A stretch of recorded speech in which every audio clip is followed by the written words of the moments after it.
अस्सलाम वालेकुम स्टूडेंट्स। अभी हमने आज जो टॉपिक पढ़ना है ये बेटे आपके सामने बोर्ड पे लिखा हुआ आपको नजर आ रहा है, म्यूचुअल इंडक्शन। इससे पीछे जब हमने चैप्टर नंबर 15 स्टार्ट किया था तो इसके पहले 3 टॉपिक्स जो थे उसमें तकरीबन एक ही बात चल रही थी। उसमें जो था कि आप किसी कंडक्टर में से मैग्नेटिक फ्लक्स को चेंज करेंगे तो कंडक्टर में से मैग्नेटिक फ्लक्स के चेंज होने से उसमें एक ईएमएफ इंड्यूस हो जाएगा। तो पहले टॉपिक में हमने डिफरेंट मेथड्स देखे कि जिन मेथड से आप लोग उस कंडक्टर में से मैग्नेटिक फ्लक्स को चेंज कर सकते हैं। फिर दूसरे टॉपिक मोशनल ईएमएफ के नाम से हमने पढ़ा, और मोशनल ईएमएफ में हम लोगों ने यह सीखा था कि जब कोई कंडक्टर मैग्नेटिक फील्ड में मूव करता है तो उसके अंदर एक ईएमएफ इंड्यूस हो जाता है।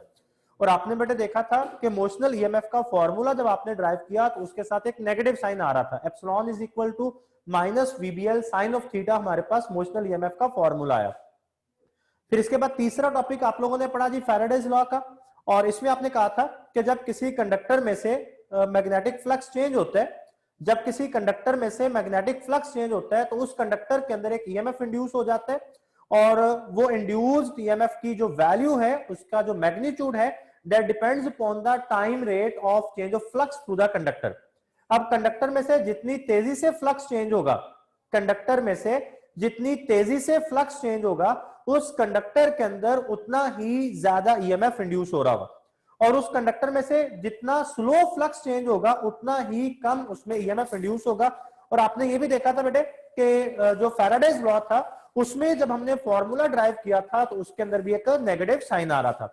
तो मोशनल ईएमएफ और फैराडेज लॉ, इन दोनों के अंदर जो नेगेटिव साइन आया, इस नेगेटिव साइन को एक्सप्लेन किया था लेंजेस लॉ ने, और हेनरिच लेंज ने ये कहा, और ये लेंजेस लॉ जो आप लोगों ने कल अंडरस्टैंड किया था, और लेंजेस लॉ में हेनरिच लेंज ने हमें बताया कि जी जो ईएमएफ इंड्यूस होता है वो ईएमएफ अपनी डायरेक्शन को इस तरह से सेट करता है कि उसने खुद को इंड्यूस करने वाली चेंज को अपोज करना। अब ये म्यूचुअल इंडक्शन का फिनोमिना आप लोग इसके बारे में कुछ थोड़ा बहुत आइडिया जो है वो इस चैप्टर के स्टार्ट वाले टॉपिक से ले चुके हैं। सबसे पहले इसको डिफाइन किया जाता है कि म्यूचुअल इंडक्शन हमारे पास होता क्या है। इसको हम लोग इस तरह से डिफाइन करेंगे, द फिनोमिना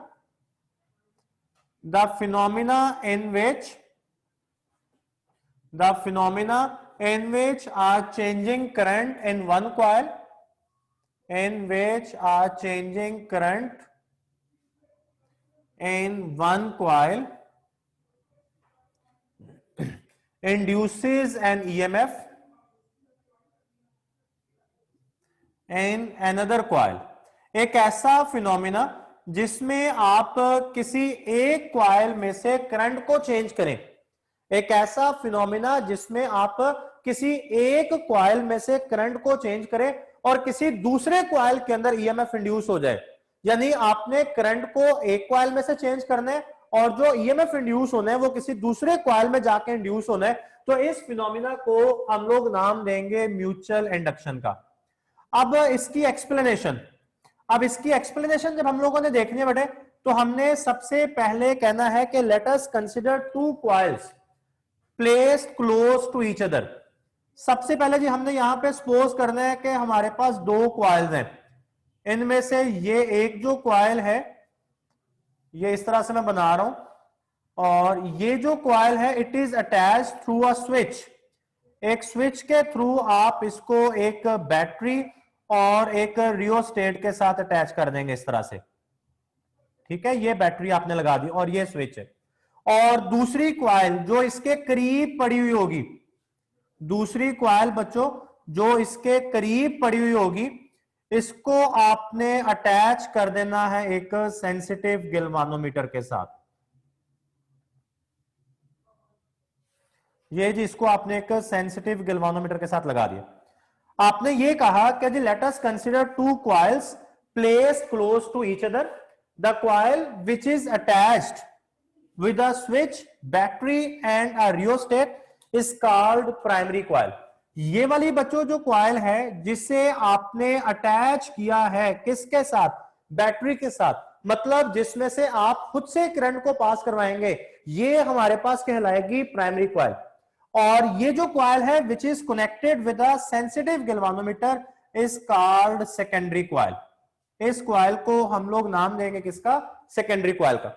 अभी यहां पे एक और बड़ी इंपॉर्टेंट चीज, number of turns in primary coil are represented by NP and number of turns in secondary coil are represented by NS.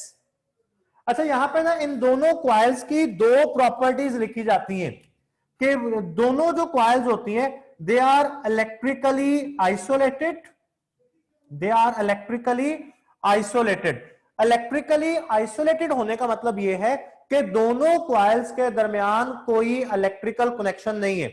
आप यहां पे देख सकते हैं दोनों कॉइल्स एक दूसरे के करीब तो पड़ी हुई हैं, बट दोनों कॉइल्स को आपस में किसी वायर, किसी कनेक्शन के थ्रू अटैच नहीं किया गया। मतलब एक कॉइल का जो करंट है वो जस्ट उसी कॉइल में से पास करेगा, वो दूसरी कॉइल तक नहीं जा सकता।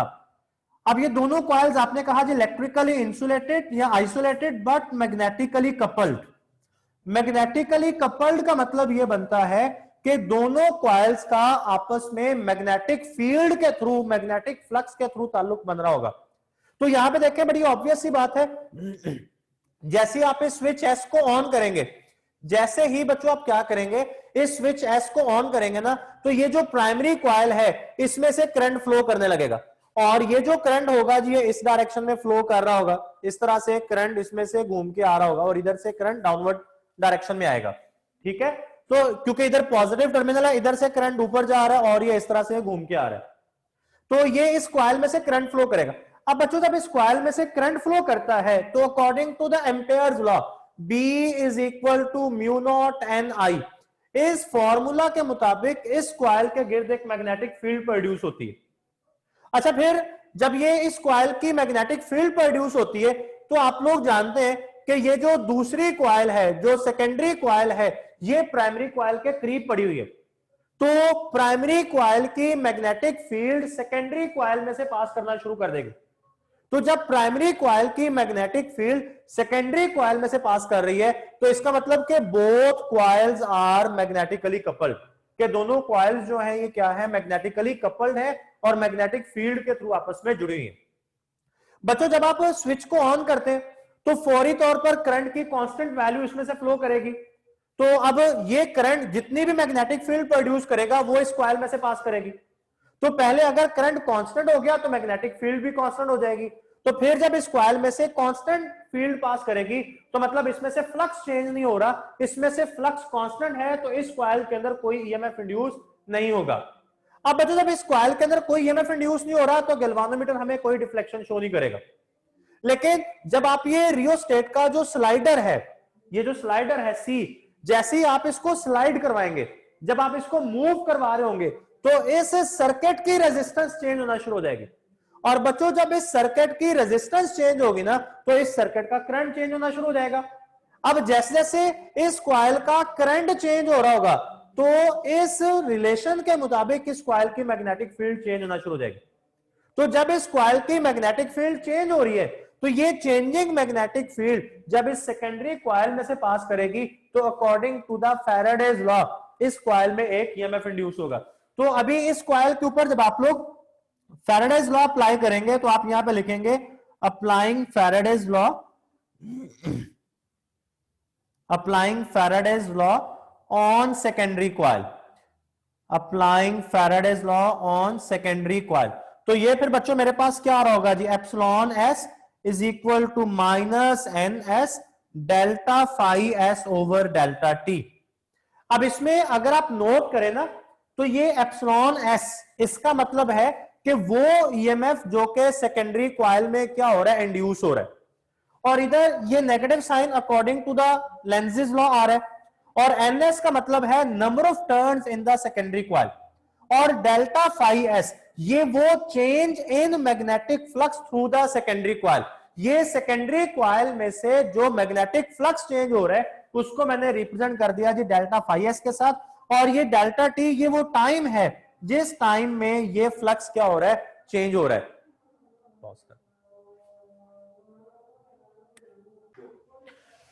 अच्छा जी, अब ये इसको हमने नाम दे लिया इक्वेशन नंबर 1 का। अब यहां पे हम लोग आगे लिखते हैं let phi s be the flux passing through one turn of secondary coil, के जो हमारे पास सेकेंडरी कॉइल है उसकी एक टर्न में से जो फ्लक्स पास कर रहा है उसको हमने रिप्रेजेंट कर दिया बच्चों किसके साथ, फाई एस के साथ। तो फिर हम लोग यहां पे लिख सकते हैं then flux through NS turns of secondary coil is given as NS phi S। अब देखें ये बड़ी आसान सी बात है बेटे, आपने बिल्कुल स्टार्ट में कहा था कि जो हमारे पास सेकेंडरी कॉइल है इसमें जो नंबर ऑफ टर्न्स है उसको हम लोग रिप्रेजेंट कर रहे हैं NS के साथ। अच्छा जी, हमने ये कहा कि इसकी एक टर्न में से जो फ्लक्स पास कर रहे हैं, सेकेंडरी कॉइल की एक टर्न में से जो फ्लक्स पास करता है उसको फाई एस के साथ रिप्रेजेंट किया जाता है। तो चूंकि उसके पास जो टर्न्स हैं, टोटल टर्न्स वो एनएस है, तो इस टोटल कॉइल में से मतलब इसकी टोटल टर्न्स में से जो करंट पास करेगा वो एन एस फाई एस के इक्वल होगा। यानी एक टर्न के फ्लक्स को जो टोटल नंबर ऑफ टर्न्स हैं उनके साथ मल्टीप्लाई कर दिया गया है। अच्छा, जब इसके बाद हम लोग देखते हैं कि ये जो फ्लक्स है, ये वाला जो फ्लक्स जो सेकेंडरी कॉइल में से पास कर रहा है, ये फ्लक्स बेसिकली डिपेंड करता है on the magnetic field of the primary coil. अगर प्राइमरी कॉइल की मैग्नेटिक फील्ड ज्यादा होगी तो सेकेंडरी कॉइल में से ज्यादा फ्लक्स पास करेगा।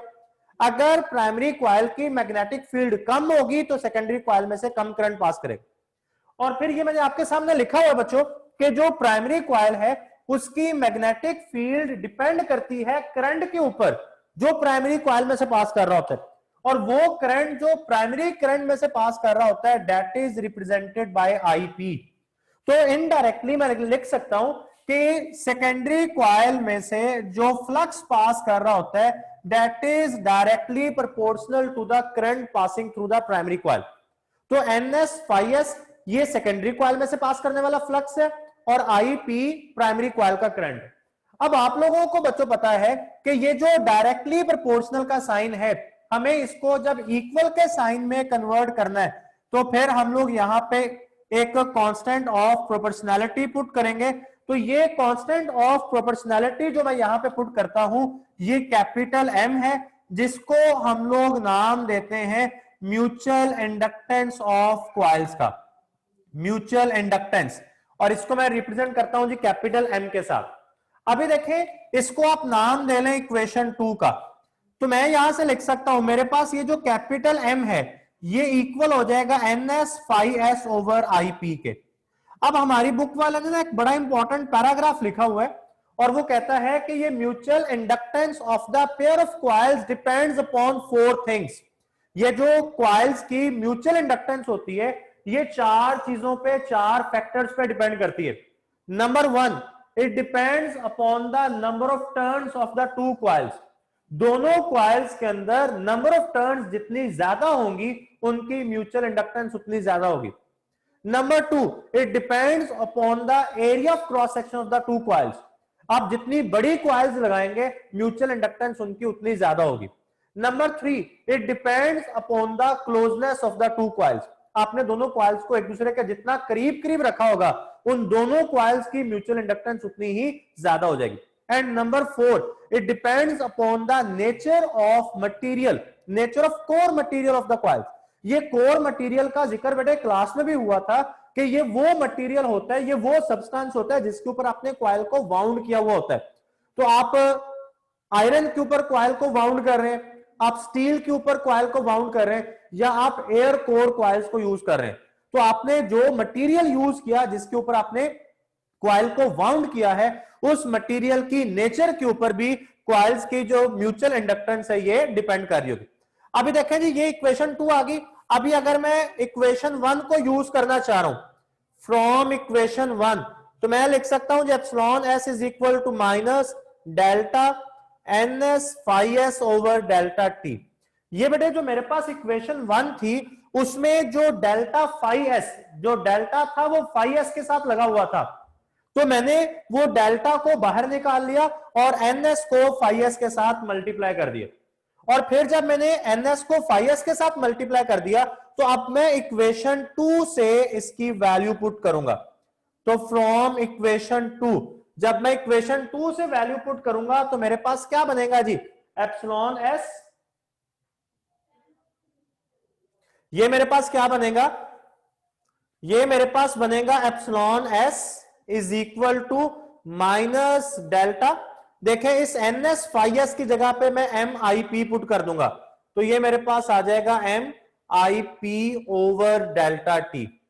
अब ये जो कैपिटल एम है ये हमारे पास एज कांस्टेंट ऑफ प्रोपोर्शनैलिटी आ रहा है और डेल्टा का मतलब है चेंज, तो डेल्टा एम के साथ नहीं लगेगा, ये जच नहीं रहा डेल्टा एम के साथ, तो मैं डेल्टा को ले जाऊंगा आई पी के साथ, तो फिर मेरे पास आ जाएगा जी epsilon S is equal to minus M delta I P over delta T.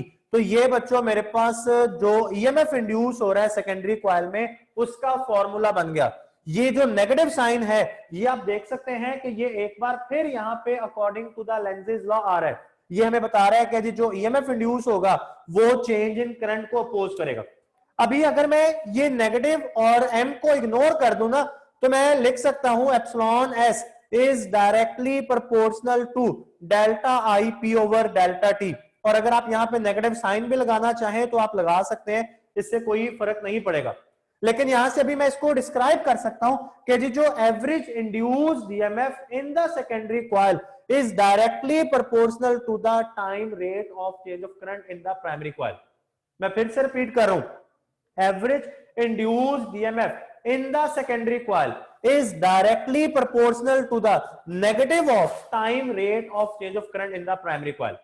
कि नेगेटिव साइन तो ये बता रहा है कि जी जो EMF इंड्यूस होगा वो करंट को चेंज होने को अपोज करेगा, और अगर मैं नेगेटिव साइन को इग्नोर कर दूं तो average induced EMF in secondary is directly proportional to the time rate of change of current in the primary. के प्राइमरी कॉइल में जितना तेजी से करंट चेंज होगा सेकेंडरी कॉइल में उतना ज्यादा जो ईएमएफ है ये क्या होगा, इंड्यूस होगा। तो अभी ये हमारे पास इसका रिजल्ट आ गया, लेकिन अभी इस वाले इक्वेशन से हमें जो म्यूचुअल इंडक्टेंस है उसको डिफाइन करना है। हमें म्यूचुअल इंडक्टेंस को क्या करना है बच्चों, यहां से डिफाइन करना है। तो मैं इसकी जो है वो इधर इक्वेशन बना रहा हूं, मैं इसकी इक्वेशन इधर बना रहा हूं जी।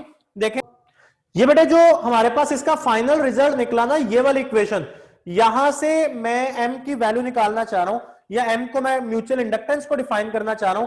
तो आपने म्यूचुअल इंडक्टेंस को डिफाइन करने के लिए नेगेटिव साइन को इग्नोर कर देना है, एम को आप इधर ही रहने देंगे, और जब आप एम को इधर लिख रहे होंगे तो delta IP over delta t इधर आके डिवाइड हो जाएगा, तो हमारे पास बनेगा जी M is equal to epsilon s over delta IP over delta T. तो यहां से म्यूचुअल इंडक्टेंस की डेफिनेशन हमारे पास आएगी ratio of average induced EMF, average induced EMF in secondary coil to time rate of change of current in primary coil, current in primary coil। तो अभी जी हमने क्या किया, हमने ये कहा कि average induced EMF in primary in secondary coil to the time rate of change of current in the primary coil, कि ये दोनों क्वांटिटीज की अगर आप लोग रेशो ले लेते हैं तो ये रेशो जो होगी हमारे पास ये म्यूचुअल इंडक्टेंस के इक्वल होगी। अभी बच्चों इसके एसआई यूनिट्स, म्यूचुअल इंडक्टेंस, इसके जो एसआई यूनिट्स होते हैं ये देखें हमारे पास क्या बन रहे होंगे, ये कैपिटल एम के एसआई यूनिट्स हमारे पास क्या बन रहे होंगे, एप्सिलॉन एस ये इंड्यूस्ड ईएमएफ है, इसके यूनिट्स आ जाएंगे वोल्ट, और नीचे देखें जी नीचे क्या आ जाएगा, delta IP change in current ampere, और नीचे एम्पेयर के नीचे आएगा सेकंड। तो ये सेकंड तो ऊपर आ गया, तो इसको मैं लिख सकता हूं वोल्ट सेकंड ओवर एम्पेयर, या इसको लिखा जा सकता है वोल्ट सेकंड पर एम्पेयर, और ये इक्वल होते हैं जी किसके, हेनरी के। ये हेनरी साइंटिस्ट का नाम था, उसके नाम पे ये इसके नाम रखे गए। तो हम लोग कह सकते हैं कि इसके जो यूनिट्स हमारे पास वो वोल्ट सेकंड पर एम्पेयर है, जो कि बेसिकली किसके इक्वल होते हैं, हेनरी के इक्वल होते हैं। और हेनरी को हम लोग इस तरह से डिफाइन करेंगे कि अगर प्राइमरी कॉइल में से, अगर प्राइमरी कॉइल में से 1 सेकंड में 1 एम्पियर करंट चेंज हो रहा है, तो 1 एम्पियर करंट 1 सेकंड में चेंज होने से सेकेंडरी कॉइल में 1 वोल्ट का ईएमएफ इंड्यूस हो जाए, तो उन कॉइल्स की जो म्यूचुअल इंडक्टेंस होगी वो 1 हेनरी होगी। अब ये आपकी असाइनमेंट है बेटे कि आपने म्यूचुअल इंडक्टेंस और हेनरी की डेफिनेशंस लिख के ये आपने मुझे सेंड कर देनी है। उम्मीद है आपको ये समझ आ गया होगा। अल्लाह हाफिज।